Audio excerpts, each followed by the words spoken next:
Sa video natin ngayon mga maestro ay pag-usapan naman natin itong tungkol sa basic salary po ng isang Teacher 1. Ito po ay from Step 1 to Step 8 para po ngayong darating na fiscal year 2025. Ito po ay pag na-implement na po ang second tranche ng ating salary increase. So alamin natin kung magkano ba yung matatanggap ng isang Teacher 1 o mayroon pong salary grade 11 po mga maestro. Ayan. So pero dito sa di-discuss po natin, sa tatalakayin po natin, hindi pa po dito kasama yung mga deduction, of course, yung mga tax, yung mga PhilHealth, yung GSIS and other deduction, hindi pa po kasama. So basic salary lamang po yung ating pag-uusapan. Alright? Bago natin ituloy ang talakayan mga kamaestro, nais ko muna pong batiin ang mga solid kamaestro natin dyan na patuloy pong nanonood sa atin.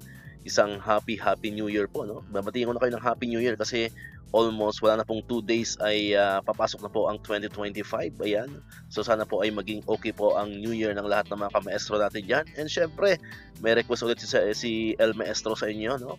Pwede po kayo mag-comment yan sa ating comment section ng isang hashtag Happy New Year. Ayan, yan lamang po ang request ko, no, mga kamaestro. Comment lang po kayo dyan ng isang hashtag Happy New Year. Ayan. So yan po, no? Ito yung second tranche na effective po ito ngayong January 2025.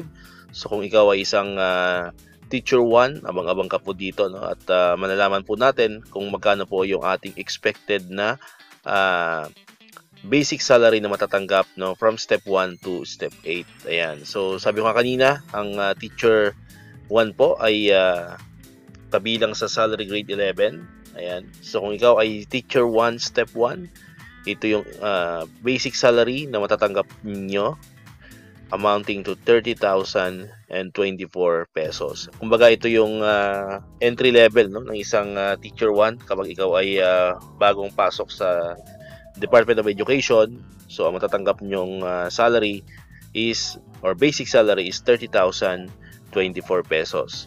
Ngayon kung ikaw naman ay Teacher 1 Step 2, nagkakahalaga naman ito ng 30,308 pesos. Ayan, para naman yan sa mga Step 2. Ngayon, para naman sa Step 3, no? Teacher 1 Step 3, ang inyo naman matatanggap na basic salary is 30,597 pesos. Now, dako naman tayo sa Step 4, no? Teacher 1 Step 4, ikaw ay makakatanggap ng basic salary na 30,889 pesos. Pagdating ng Step 5, so Step 5 po is 31,185 pesos, no? Teacher 1 Step 5. Then kung ikaw naman ay Teacher 1 Step 6 naman, ang inyong expected basic salary naman is 31,486 pesos. Kung ikaw naman ay Teacher 1 Step 7, ang inyong basic salary na matatanggap ay 31,790 pesos. And ang pinaka-last po for Teacher 1 is yung Step 8 na nagkakahalaga naman po ng 32,099 pesos. Alright, so ito po yung expected basic salary ng isang Teacher 1 o salary grade 11 from Step 1 hanggang Step 8 mga kamaestro. Okay? So para naman sa mga Teacher 2, no, sa mga Teacher 3, Master Teachers, Head Teachers, abang-abang lang po kayo sa channel natin at gagawan po natin yan pa isa-isa po ng vlog, no, para naman malaman po agad natin kung magkano yung ating expected na matatanggap na basic salary ngayong darating na January 2025 yung ating fiscal year 2025. Alright, so dito ko natatapusin itong ating video ngayon mga maestro. Kung hindi ka pa nakakapag-subscribe, click mo na ang subscribe button dyan para ikaw yung unang nakakapanood ng mga videos na ina-upload natin.